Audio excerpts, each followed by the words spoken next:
Election commission 90 दिन में इंतखाबात कराए। वकला कन्वेंशन सुप्रीम कोर्ट बार का 14 सितंबर को हड़ताल का ऐलान। इस्लामाबाद ने सुप्रीम कोर्ट बार के ज़ेरे एहतमाम ऑल पाकिस्तान वकला कन्वेंशन के इनेकाद के बाद जारी एलामिये में कहा गया है कि वकला मुल्क भर में बार एसोसिएशंस की हुदूद में 14 सितंबर को रैलियों की शक्ल में पुरअमन एहतजाज करेंगे।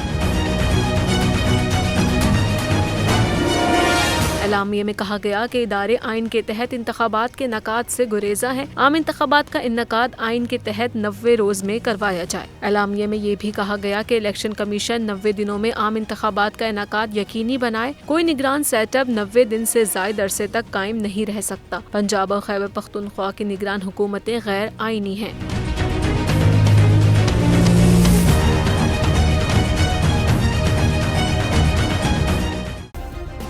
सब्सक्राइब करें और बेल दबाएं ताकि कोई खबर रह न जाए।